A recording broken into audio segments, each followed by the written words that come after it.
اعوذ باللہ من الشیطان الرجیم بسم اللہ الرحمن الرحیم الحمدللہ رب العالمین والصلاۃ والسلام علی خاتم النبیین اللہم صلی علی محمد وعلی آل محمد کما صلیت علی ابراہیم وعلی آل ابراہیم انک حمید مجید اللہم بارک علی محمد وعلی آل محمد کما بارکت علی ابراہیم وعلی آل ابراہیم انک حمید مجید رب اشرح لی صدری ویسر لی امری واحلل عقدۃ من لسانی یفقہوا قولی۔ نوح علیہ السلام کا قصہ جو ہے وہ ہم نے کل تک پڑھا۔ نوح علیہ السلام نے 950 سال تبلیغ کی، وہی 80 یا 82 ٹوٹل بندے۔ اگر ہم دیکھ لیں کہ ہر 10 سال بعد ایک ایوریج اگر نکالیں ہم، ہر 10 سال بعد ایک 950 سال میں 80 یا 82 لوگ آپ کے ساتھ ہوئے تھے، اور جو بچ گئے تھے اللہ تبارک و تعالیٰ نے جو ایمان والے تھے ان کو بچا لیا، اور جو تکذیب کرتے تھے اللہ کے نبی کی، جھٹلاتے تھے اللہ کے نبی کو، ان سب کو غرق کر دیا۔ اب غرق ہونے کے بعد وہی لوگ رہ گئے جو آپ کے ساتھ کشتی میں سوار تھے۔ اب ان کو اللہ تبارک و تعالیٰ نے اتنی ترقی دی کہ جس طرح کی قوم جو ہے وہ اس سے پہلے جو ہے وہ نہیں ہوتی تھی۔ اب اگلا خطاب جو ہے وہ آ رہا ہے حضرت ہود علیہ السلام کا، جو واعظ ہم پڑھیں گے یہاں پہ حضرت ہود علیہ السلام کا۔ اب ہود علیہ السلام کس قوم میں بھیجے گئے تھے؟ عادیوں کی قوم میں۔ اب اس واعظ کو سمجھنے سے پہلے ہمیں اس قوم عاد کے بارے میں جاننا چاہیے کہ قوم عاد تھی کیا، اور پھر اس کو کمپیئر کریں آج کے دور کے ساتھ، اپنے کے ساتھ۔ وَاذْكُرُوا، یاد کرو، پہلی بات جو ان سے کہی گئی، وَاذْكُرُوا، یاد کرو، اِذْ جَعَلَكُمْ، جب بنایا تمہیں خلفاء، خلیفہ، من بعد قوم نوح۔ پہلا احسان جو اللہ تبارک و تعالیٰ قوم عاد کو جو ہے وہ گنوا رہے ہیں کہ قوم نوح کے بعد تمہیں خلیفہ بنا دیا۔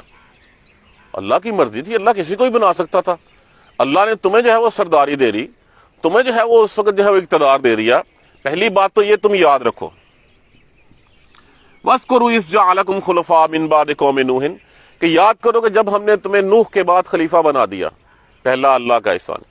وَزَادَكُمْ فِي الْخَلْقِ بَسْطَةً، بسطہ کہتے ہیں پھیلاؤ، کشادگی، خلق کہتے ہیں جسم، زادکم، اور تمہیں اتنی طاقت دے دی، اتنی جو ہے وہ وسعتیں دے دی تمہیں جس کا کوئی حساب نہیں۔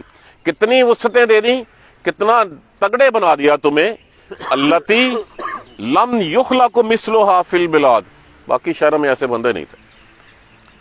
یہ ان کا ڈھیل ڈول، یہ ان کی طاقت تھی، یہ ان کی شان تھی کہ اللہ نے ان کو اتنا تنومند، اتنا طاقتور بنا دیا کہ جس کی کوئی مثال اس وقت کہیں نہیں ملتی تھی۔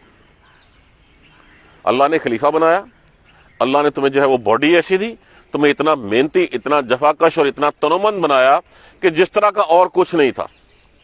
اب ہونا تو یہ چاہیے تھا کہ کہاں ایک ڈوبی ہوئی قوم سے چند لوگوں کے بچنے کے بعد اللہ تبارک و تعالیٰ سرداری دے رہا ہے، اللہ کا احسان مانے، اللہ کا جو ہے وہ اللہ کے آگے جھکیں، اللہ کے ساتھ کسی اور کو شریک نہ کریں، وہ آگے سے جو اٹھ کے کھڑے ہو جاتے ہیں۔ اور پھر جب کھڑے ہو جاتے ہیں تو پھر اللہ کیا کہتے ہیں؟ الم تر کیف فعل ربک بعاد، کیا نہیں دیکھا تو نے ہم نے عادیوں کے ساتھ پھر کیا کر دیا۔ ارم ذات العماد، وہ جو ستونوں والے تھے۔ آج بھی گوگل کے اوپر صرف ارم ذات العماد لکھیے، آپ دیکھیں گے کہ کیسی کیسی بلڈنگیں، کیسی کیسی عمارتیں ستونوں والی انہوں نے وہ بنا چھوڑی تھی جو آج بھی ہم نہیں بنا سکتے۔ کیسے کیسے ٹیکنالوجی کے شاہکار انہوں نے تخلیق کر دیے تھے کہ جو ہم سوچ بھی نہیں سکتے۔ اور وہ کس طرح کیوں کرتے تھے؟ یہ نہیں تھے ان کی کوئی ضرورت تھی۔ جس طرح آج ہم میں ایک دوڑ لگی ہوئی ہے کہ اس نے برج خلیفہ بنایا تو میں نے اس سے بڑی بلڈنگ بنانی ہے۔ سعودی عرب والے کہتے ہیں ہم نے اس سے بڑی بلڈنگ بنانی ہے۔ اس سے کسی انسانیت کا بھلا نہیں ہوتا، اس سے صرف اپنی ذاتی نمود و نمائش جو ہے وہ عزیز ہوتی ہے۔ تو جب ہود علیہ السلام نے ان کو سمجھایا کہ تم یہ کیا کر رہے ہو، یہ پیسے کا ضیاع ہے، اس سے انسانیت کی کیا خدمت ہوتی ہے۔ اور پھر سمجھنے والی بات یہ تھی کہ یہ بلڈنگیں یہ باقی رہ جاتی ہیں، بنانے والے باقی نہیں رہتے، بنانے والے دنیا سے چلے جاتے ہیں۔ احرام مصر بنانے والے کہاں ہیں؟ تاج محل بنانے والا کہاں ہے اس وقت؟ جتنی بلڈنگیں بنتی ہیں، بلڈنگیں بن جاتی ہیں لیکن ان کے بنانے والے باقی نہیں رہتے۔ ہاں، کسی انسانیت کی فلاح اس میں مطلوب ہو، انسانیت کے کاز کے لیے بنائی گئے، ایک الگ بات ہے، لیکن صرف نمود و نمائش کے لیے کہ اس نے اگر اتنے منزلہ بنائی ہے تو ہم اتنے میٹر بلند اس سے جو ہے وہ بنائیں گے. ارم ذات العماد فاما عادوا فاستكبروا في الارض بغیر الحق. بس یہ وہ عادی تھے جنہوں نے تکبر کیا زمین میں بغیر حق. کیا تکبر تھا؟ ہم جیسا کوئی نہیں، ہم ہی ہیں بس، ہمارے جیسا اور کوئی نہیں ہے. ہم اتنے طاقتور ہیں کوئی ہم سے ٹکر نہیں لے سکتا. ہم کتنی بڑی بڑی بلڈنگیں بناتے ہیں، کتنا بڑا بڑا کچھ کرتے ہیں. چھوڑیے اس وقت اپنے آپ یہ گلف، یہ عرب کنٹریز کو دیکھ لیجیے آپ، یہ جتنے جی سی سی کنٹریز ہیں ہمارے، ان کو دیکھ لیجیے، ہمیں کیا نظر آتا ہے؟ دوڑ لگی ہوئی ہے کس بات میں؟ بلڈنگیں بنانے میں. دوڑ لگی ہوئی ہے دنیا کو زیادہ سے زیادہ حاصل کرنے میں. دوڑ لگی ہوئی ہے ان ساری چیزوں کو جو ہے وہ نکال باہر کرنے کے جن چیزوں کے اوپر جو ہے وہ اللہ اور اس کے رسول نے جو ہے وہ لازم قرار دیا. دوڑ لگی ہوئی ہے وہاں پہ کسینوز کھلنے میں. دوڑ لگی ہوئی ہے وہاں پہ جو ہے وہ اب میوزک کنسرٹ اور نمود اور جسمانی اعضاء کی نمائش میں. یہی تکبر ہوتا ہے. اور تکبر کیا ہوتا ہے؟ اللہ اور اس کے رسول کے احکامات کو جو ہے وہ پس پشت ڈال دینا اور پھر آگے چلے جانا. علم تارا کیفا، پہلے جب بتایا گیا کہ وہ قوم جو بہت طاقتور تھی، بہت بڑی تھی، جنہوں نے ستونوں کے اوپر محلات جو ہے وہ تعمیر کر دیے تھے، انجینئرنگ کے وہ شاہکار تھے جو کسی نے دیکھے نہیں تھے. اللہ نے کیا کیا ان کے ساتھ؟ علم تارا کیفا فعل ربک بہم، کیا کیا ان عادیوں کے ساتھ، وہ ستون والوں کے شہروں کے ساتھ. آج بھی اس کے کھنڈرات پڑے ہیں، آج بھی کھنڈرات بھی نہیں، اب تو وہ صحرا میں تبدیل ہو گئی ہوئی ہیں چیزیں. اگر گوگل کے اوپر صرف لکھیں گے نا ارم ذات العماد، آپ کو نظر آئے گا وہاں پہ وہ بلڈنگ. ہم آج سوچ بھی نہیں سکتے کہ اس وقت کے دور میں انہوں نے کیسے جو ہے وہ تخلیق کر لی تھی. قالو، وہ کہتے تھے، من اشد منا قوتا، ساڑھ تو بڑا طاقتور کون ہے جو ہم سے زیادہ طاقتور ہے اس میں سے. یہ کہنا تھا ان کا. آج بھی جو وقت کا سردار ہوتا ہے وہ یہی کہتا ہے.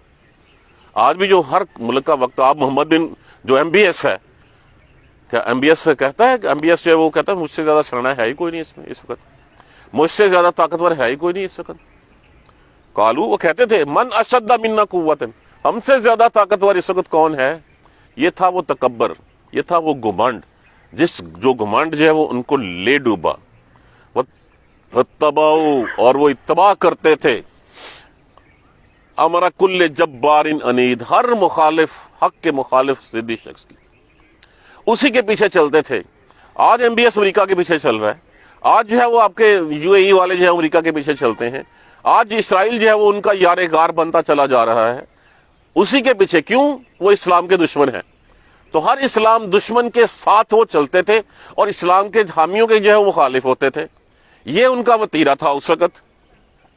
اور جب ان سے کہا جاتا کہ ان کو چھوڑ دو سب کچھ، کیوں تم ان کو جو ہے وہ ساتھ ملاتے ہو، کیوں اللہ کے ساتھ دوسرے لوگوں کی عبادت کرتے ہو، تو کہنے لگتے، قالو، وہ کہتے، اجیتنا، تو لایا ہے ہمارے پاس، لنعبد اللہ وحدہ، کہ ہم صرف ایک رب کی عبادت کریں، وَنَذَرَ مَا كَانَ يَعْبُدُ آبَاؤُنَا، اور چھوڑ دیں اس کو جس کو ہماری عبادت کرتے آئے. اب آج بھی دیکھ لیجئے ایک رب کو چھوڑ کے کتنے رب بنا رکھے ہیں انہوں نے. اپنی سیکیورٹی تک کے لیے امریکہ کی فوجیں جو ہے وہ ان کے پاس ہوتی ہیں، بڑی بلڈنگیں بنانے کے مقابلے کرتے ہیں. ہر اسلام دشمن جو دشمن ہوتا ہے اس کے ساتھ ہوتے ہیں اور حق والے کے جو ہے مخالف ہو جاتے ہیں. تو یہی پکچر جو آج ہم اپنے دائیں بائیں دیکھتے ہیں. اور جو وقت کا بادشاہ ہوتا ہے سارے اس کے ساتھ، حالانکہ وہ حق پہ نہیں بھی ہوتا، پھر بھی اس کے ساتھ چلنے میں فخر محسوس کرتے ہیں. تو جب فخر محسوس کرتے ہیں تو پھر ایک دن آتا ہے، وہ ایک دن جو ہے وہ پھر جو ہے وہ سرداریاں، حکومتیں کبھی ایک وقت کبھی ایک جیسا نہیں رہتا. دیکھیے قانون ہے، اللہ کا قانون ہے کہ ہر عروج کو زوال ہے. اگر زوال نہیں ہے تو صرف اللہ تبارک و تعالیٰ کی ذات اقدس کو نہیں ہے. اس کے علاوہ ہر چیز فانی ہے، ہر چیز فنا ہو جانے والی ہے. کام وہ کرنا ہے جس کام کے کرنے سے انسانیت کی بھلائی ہو. اگر نمود و نمائش کے لیے کرنا ہے تو نمود و نمائش کے لیے تاج محل کس کام کا تھا مجھے بتائیے؟ احرام مصر کس کام کے تھے؟ یہ برج خلیفہ جو ہے وہ کس کام کے لیے استعمال ہوتا ہے؟ سعودی عربیہ میں بڑی بلڈنگ، ملیشیا میں، دائیں بائیں ہر جگہ پہ مقابلے جو ہے وہ چلے ہوئے ہیں. وہ بھی کہتے ہیں کہ ہم سے بڑا کوئی نہیں ہے. یہ کیوں بلڈنگز بنائی جاتی ہیں زیادہ بڑی؟ اس لیے کہ دوسروں کے اوپر جو ہے وہ اپنا روب برقرار رکھنے کے لیے کہ دیکھو تم نے جو ہے وہ 800 میٹر بنائی تھی، ہم نے 876 میٹر بنا دی. یہی سب کچھ تھا جو وہ کرتے تھے. ان کو احسان ماننا چاہیے تھا کہ اللہ نے ان کو اتنی ترقیاں دی. یہ جو گلف کے یہ بدو تھے، یہ بدو جو ہے وہ اونٹوں کے ساتھ جو ہے وہ پیدل جو ہے وہ چلا پھرا کرتے تھے، ان کے پاس کھانے کے لیے کچھ نہیں تھا، اللہ نے ان کو کہاں سے اٹھایا اور کہاں پہنچا دیا۔ انہوں نے سوچا تھا کبھی تیل جیسی دولت جو ہے وہ ہمارے صحرا میں دفن ہے؟ اللہ نے کتنی ترقیاں دے دی ان کو، لیکن اس ترقیوں کا کیا فائدہ اٹھایا انہوں نے اسلام کے لیے کیا کیا؟ ہر اسلام دشمن عناصر کی مدد کی، اور ہر اسلام کا جو دائی تھا اس کی مخالفت کی۔ دیکھ لیجئے گا وہ وقت دور نہیں ہے، یہی قیامت کی نشانیوں میں سے ہیں، ایک نشانیوں میں سے نشانی ہے، اور یہ دیکھ لیجئے گا ہو سکتا ہے ہماری آنکھوں کے سامنے ان کو زوال آ جائے۔ کیا ہم نے نہیں دیکھا کتنی طاقتیں پہلے تھیں جو ہے وہ ہماری آنکھوں کے سامنے دیکھتے دیکھتے کرش ہو گئیں، تباہ و برباد ہو گئیں؟ وہ ان کا رول ہے۔ اب ہم اس لیول پہ نیچے اتریے، ہم اپنے انڈیویجل لیول پہ آئیے۔ ہم نے اپنے انفرادی طور پہ جو ہے وہ کیا کیا ہے؟ ہم نمود و نمائش سے جو ہے وہ کس طرح اس کے پیچھے جو ہے وہ بھاگتے ہیں؟ ہم اللہ اور اس کے رسول کے احکامات کو کیسے رد کرتے ہیں اس نمود و نمائش کے لیے؟ اور ہوتا کیا تھا؟ صرف بات وہی ہوتی ہے کہ میرے باپ اجداد یہ کرتے ہیں، میں کیسے چھوڑ دوں ان چیزوں کو؟ ان سے بھی جب کہا جاتا کہ اللہ کی، دیکھیے اگر میں اللہ اور اس کے رسول کی بات چھوڑ کے کسی اور کی بات مانتا ہوں تو یہ کسی اور کی عبادت کرنے کے مترادف ہے۔ ان سے بھی جب کہا جاتا ہے ایک اللہ کی بات مانو تو وہ کہتے ہیں تو ہمیں کہتا ہے ایک اللہ کی عبادت کرو، اور کیا ہم چھوڑ دیں جن کی عبادت ہمارے آباء و اجداد کرتے آئے تھے؟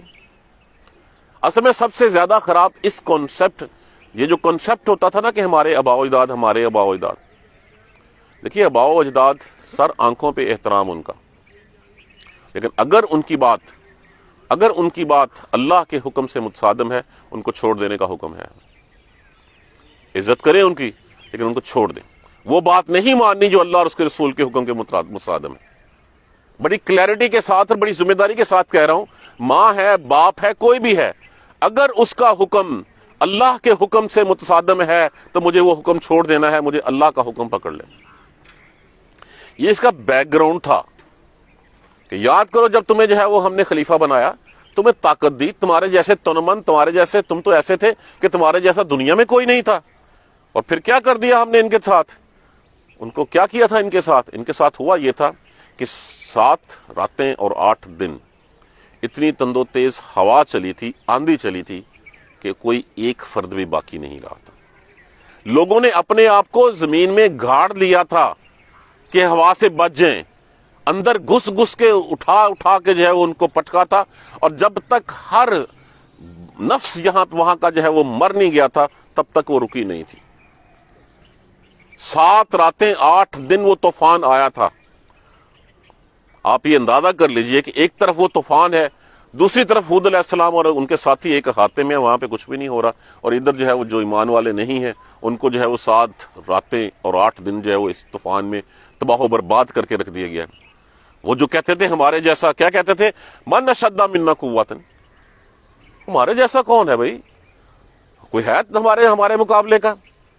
اللہ تبارک و تعالیٰ نے ان سب کو تباہ و برباد کر کے رکھ دیا۔ یہ بیک گراؤنڈ اس واز کو پڑھنے سے پہلے ہمارے ذہن میں ہونا چاہیے کہ یہ عادی کون تھے، عادیوں کے کارنامے کیا تھے، عادیوں کا انجام کیا ہوا تھا۔ یہ سبق کیوں پڑھائے جاتے ہیں ہمیں؟ تاکہ اس سے ہم نتیجہ اخذ کر سکیں، تاکہ ہم اس سے جو ہے وہ راہ ڈٹرمن کر سکیں جس راہ کے اوپر جو ہے وہ اللہ تبارک و تعالیٰ اور اس کے پیارے رسول نے ہمیں چلنے کا حکم دیا ہے۔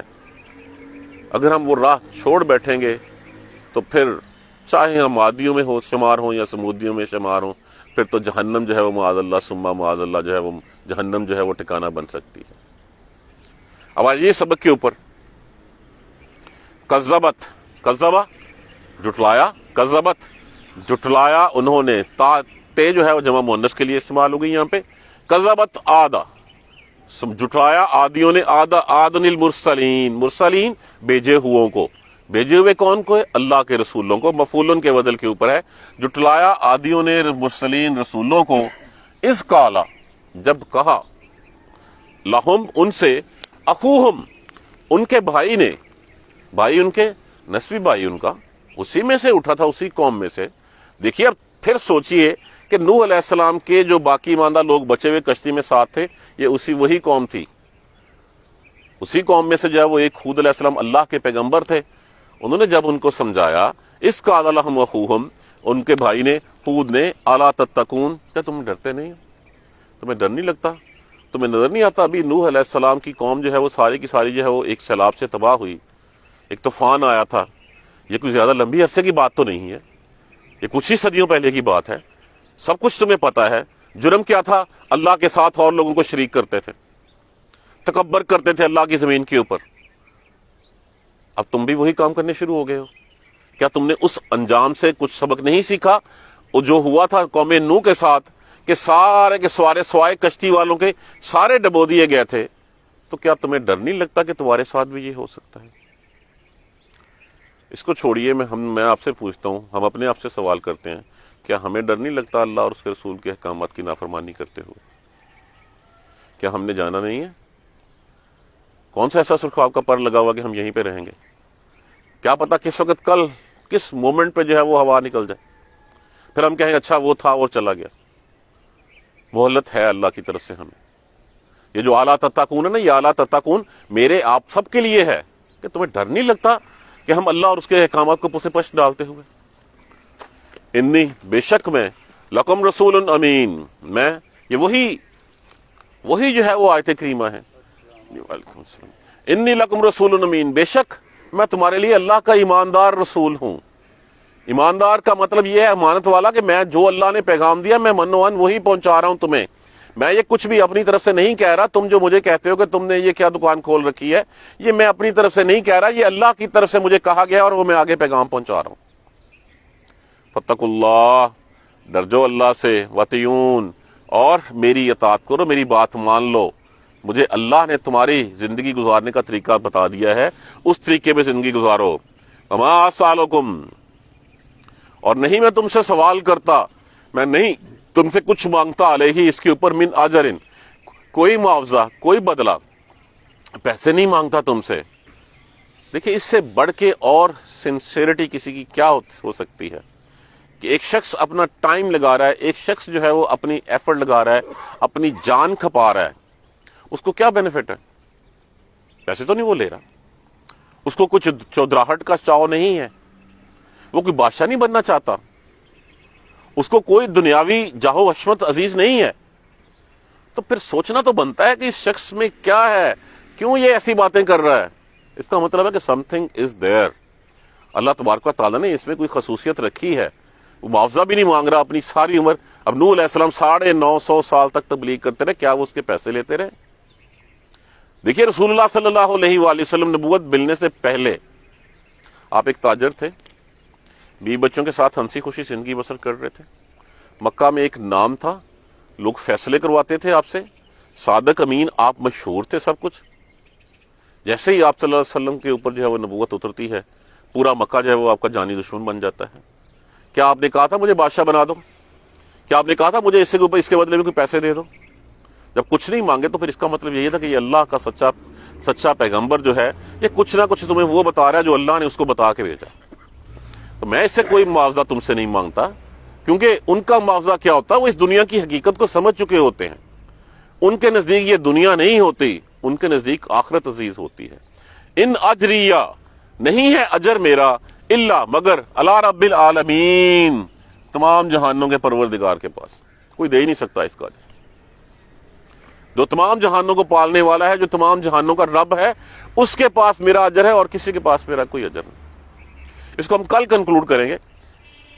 یہ ایک دفعہ پھر اپنے ذہن میں رکھ کے بیٹھیے گا کل کہ یہ کون سی قوم تھی، اس قوم کو کیا کیا، اس قوم کا انجام کیا ہوا، اور پھر ہم جو ہے وہ ہود علیہ السلام کی اگلی تقریر جو ہے وہ ہم کل پڑھیں گے انشاءاللہ۔ جزاک اللہ خیر۔ سبحانک اللہم و بحمدک، اشہد ان لا الہ الا انت، استغفرک و اتوب الیک۔ اعوذ باللہ من الشیطان الرجیم، بسم اللہ الرحمن الرحیم۔ الحمدللہ رب العالمین، الحمدللہ رب العالمین، الحمدللہ رب العالمین۔ اللہم صلی علی محمد وعلی آل محمد کما صلیت علی ابراہیم وعلی آل ابراہیم انک حمید مجید۔ اللہم بارک علی محمد وعلی آل محمد کما بارکت علی ابراہیم وعلی آل ابراہیم انک حمید مجید۔ ربنا لا تؤاخذنا ان نسینا واخطانا، ربنا ولا تحمل علینا اصرا کما حملتہ علی الذین من قبلنا، ربنا ولا تحملنا ما لا طاقۃ لنا به واعف عنا واغفر لنا وارحمنا انت مولانا فانصرنا علی القوم الکافرین۔ ربنا لا تزغ قلوبنا بعد إذ هديتنا وهب لنا من لدنك رحمة إنك أنت الوهاب رب اغفر وارحم وأنت خير الراحمين یا رب ارحمہما کما ربیانی صغیرا یا رب ارحمہما کما ربیانی صغیرا یا رب ارحمہما کما ربیانی صغیرا اللہم اغفر لنا وارحمنا اللہم اغفر لنا وارحمنا اللہم اغفر لنا وارحمنا ربنا تقبل منا انک انت السمیع العلیم وتب علینا انک انت التواب الرحیم الحمدللہ رب العالمین آمین جزاک اللہ